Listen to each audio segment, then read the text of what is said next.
بکر صدیق رضی الله عنه لره یو سړی رالی ول خوب مې لیدی ول څنګه خوب دی لیدی بیا د دې معافي د بولو پر ځای وړو بولو پر ځای مې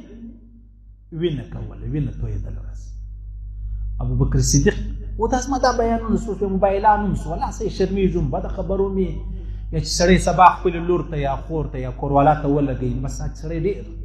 بس بیا هغه هلته فیصله وکړه دا څونه بېادبه ملا دی بېادبي ولاکه کوم ولاکه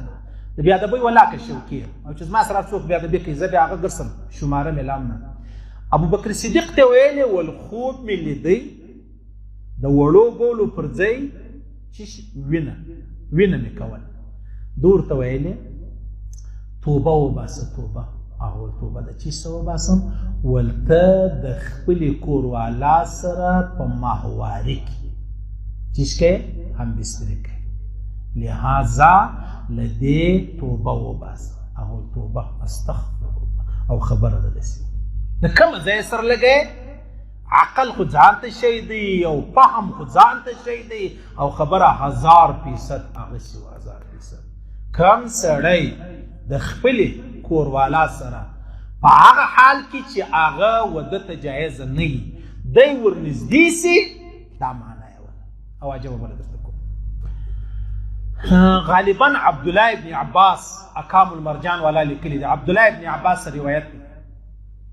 دا یې جړګه نه دی جړه که دړه دا ولې پیدا کېږي دا ولې پیدا کېږي دا څنګه پیدا شي عبدالله ابن عباس رضی الله عنه فرمایي څوک چې د خپلې کوروالا سره نعوذ بالله استغفر الله د خپلې کوروالا سره د محوارۍ یعنی د ده دپاره جایزه نه وي په هغه وخت کې یو ځایوالی وکړي که چیرې حمل ټهراو سو که دغسې حمل جوړ سو دا بیا اجراج نه پیدا کېږي بقول عبدالله ابن عباس رضی الله عنه اقام المرجان والا سړی دې څه فکر وکړي ډېر او دا نو ته ماته چې مولوي صاحب دا خبرونه څه ضرورت چې دی کوې دا چې ماله میسجان راځي نو بس دا به زه ګر جهان ته سر وخلاصوم صحیح نو ابو بکر صدیق ورته ویلې ول په دا ټیم کې دا کار مه کوه توبه وباسه توبه اقول استغفر الله امام حسن خوب ولیدی ویلی ول ما خوب لیدی پر تندي باندې مې قل هو الله لیکلی ول ډېر کورنۍ خوشحاله و ماشاءالله څنګه ښایسته خوب دی سعید ابن مسیب رحمه الله دا تابعي و هغه ویلی دا خوب لیدلی دی په یوه هفته اندر اندر کې به امام حسن وفات کېږي او په یوه هفته اندر اندر کې وفات هم سو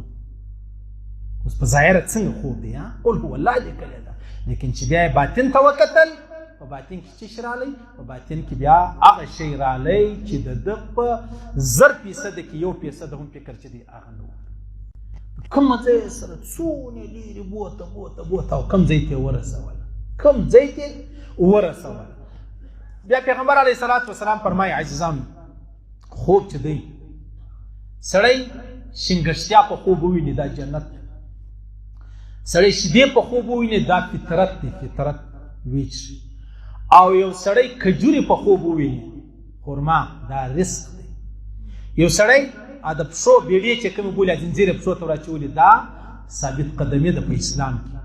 او یو سړی توق په خوب وویني په غاړه کې توق د الله رسول فرمایي دې سره مینه لګېږي دا خوند نه راکوي دا ماته خوند نه راکوي او بیا روایت کې راځي حضرت علي کرم الله وجهه یو ورځ پیغمبر اسلام په خوب ولیدي ول یا رسول الله د عراقیانو څخه ډېر بېزاره یم ډېر تنګ یم ول الله به ژر و تا ته راحت ځینې درکړي 3 ورځې بعد حضرت علي کرم الله وجهه چې دی هغه شهید 3 ورځې بعد نو تعبیر چې دی عزیزانو تعبیر د رښتیاو تعبیر دی په هر چا پوښتنه نه کوي لم يبق من النبوة الا المبشرات نبوت نسته مبشرات خوشخبریانې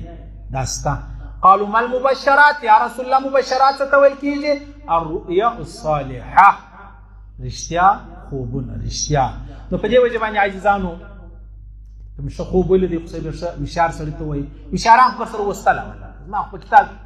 مزوقې بیخي چې مشران علما دي هغه سره بیا موږ ګاهېدلی نسو ته ویلی نسو نور او بیکاره خوب دی ولیدی لا حول ولا قوه الا بالله پر چپه ورته ووایه چوی که بس انشاءالله العزیز خبره ولاړه ختمه شوله. دا نو زما په خیال سره که دا د خوبو کیسه ما شروع که یو لس جمعې خو خامخا غواړي، خو بس لږ لږ خواهشات چې کوو لس جمعې خو نو بیا چاله خوب ورځي، څوک وایي یاره مولوي صاحب په ژوند خوب نه وینم. مولوي شفاعي تانوي صاحب یو سړی راغی ویل حضرت ما خوب لیدی، هغه ویل دنیا ګرده خوب د پرېږده تا خوب لیدلی ته به څنګه خوب ووینې، ټوله دنیا خوب دی. پرون ورځ تېره سوه دا په ولاړه په خوب دا اوس خوب سو، شپه تېره سوه دا خوب سو، ورځ به تېره سي دا خوب. خیر عزیزانو الله رب العزت دې موږ نه ذلیله کوي، خدای دې د شرمندګۍ او د رسوایي وساتي، خدای دې پرده وکړي، الله دې انسانان الله دې سړي الله دې ایمان والا راسه جوړ کړي، خدای دې د بدمرغۍ او د بدقسمتۍ او د شقاوت وساتي. الله رب العزت ویل اوریدل قبول منظور وګرځي. الله دې خپل احکامات د پیغمبر علیه السلام مبارک کې ښایستې خوندورې طریقې را نصیب کړي. د مرګ پر حال دې الله موږ بچان قریبان عاجزان اسلام ټول عالم کفر ته دا لا اله الا الله محمد